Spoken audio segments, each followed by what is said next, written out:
Hi there. I'm sending this message over to Kurt at Jerry Raymond Chevrolet in Wintersville, Ohio. Hi, Kurt.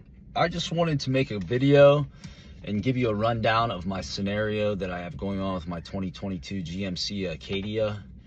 I had it there in February 15th of either 15th or the 14th of this year with transmission issues. The transmission leaked all of its fluid and it's not shifting. It's not shifting properly. So before that, well, actually, I want to cover more of this. I had it into you guys, and I'm not making excuses for myself, but during this time frame, this was just, icing on the cake for a lot of other chaos I had going on in my life.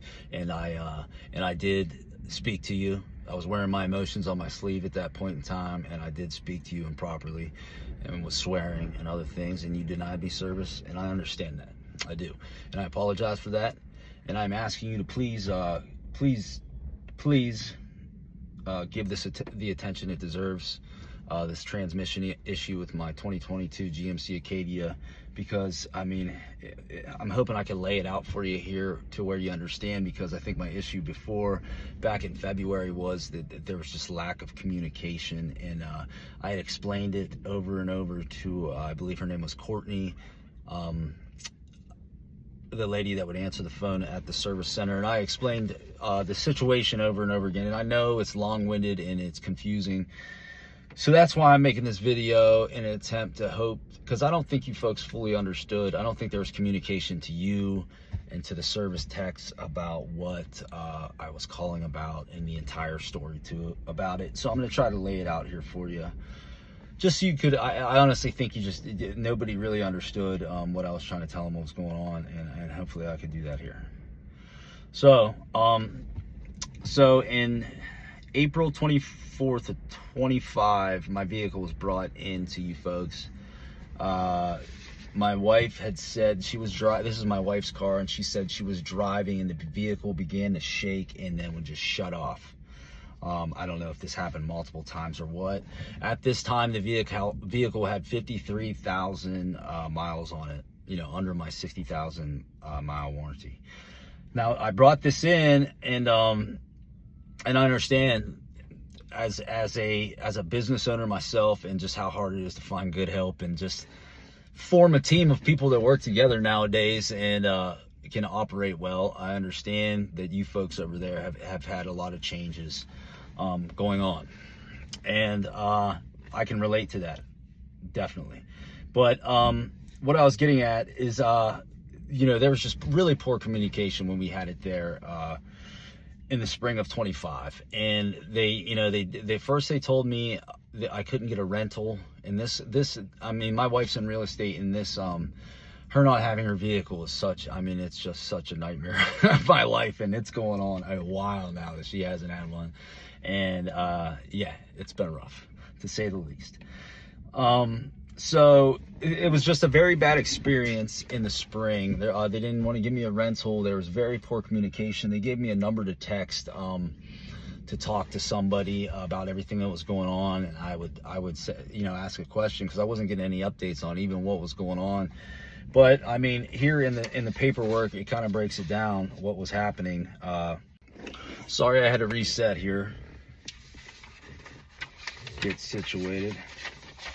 So I purchased the vehicle in February 13th of 23, and then April 24th of 25, it was opened here with this paperwork. So I'm assuming that's the day I brought it in.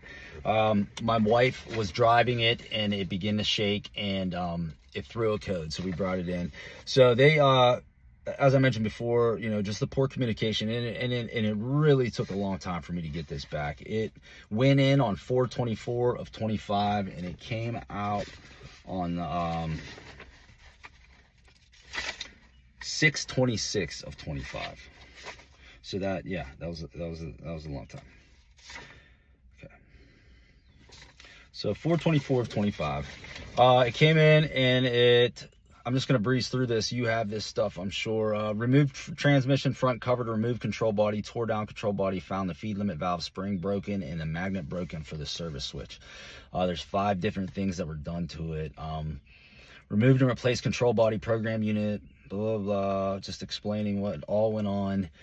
Remove transmission front cover again to check solenoid, perform, blah, blah, blah. Ohms of resistance, will need to parts warranty.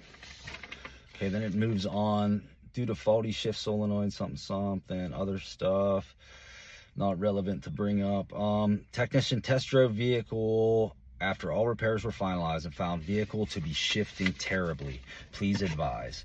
And it doesn't have a date on this, breaking it down. This is just from April to June. Diagnostic tech, checked engine light concern, tech found evap purge pump performance. Replace the evap purge pump. Vehicles now clear of DTCS for emissions purge pump. And it looks like that, or no, that continues here. Bear with me. Let me turn the page.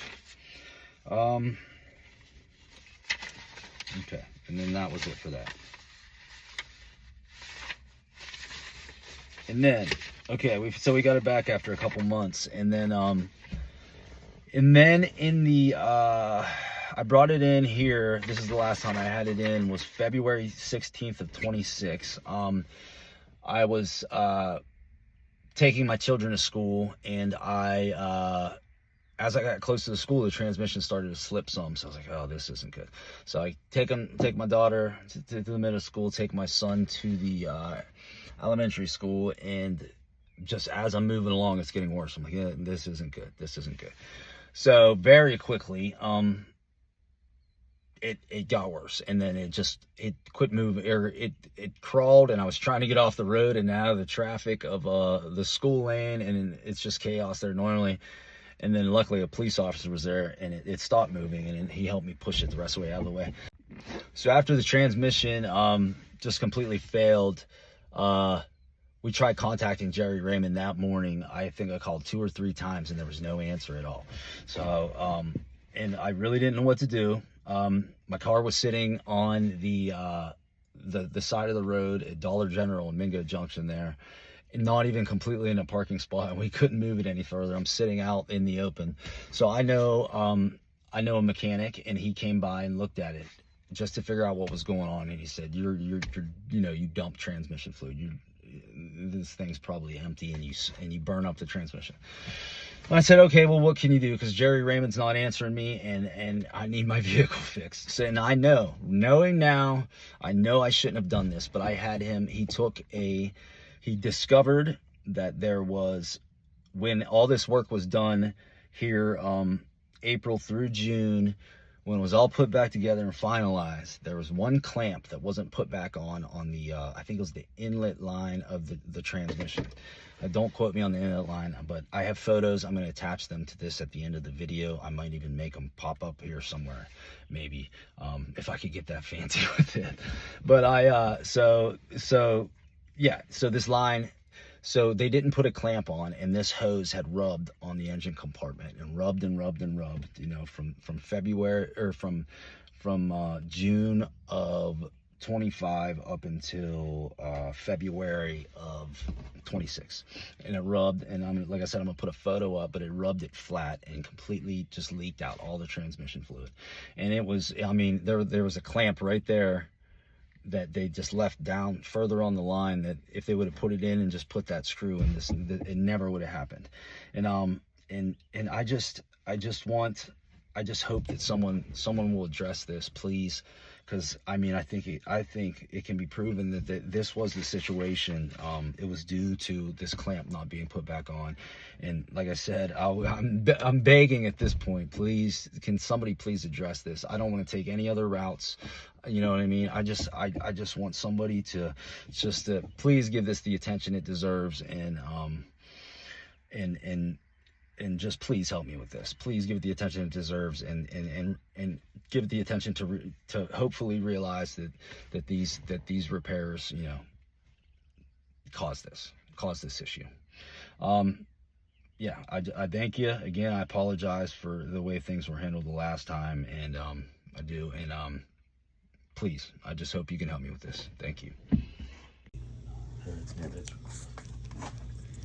All right, where'd the clamp go? There's the clamp. It goes down here. It was just flopping down here. The other one for the return line, it's completely gone. The line's bent. It rubbed a hole in the line right there. And it's about got the tranny almost cooked. And that's where she rubbed through because of the hold down clamp missing. It was here.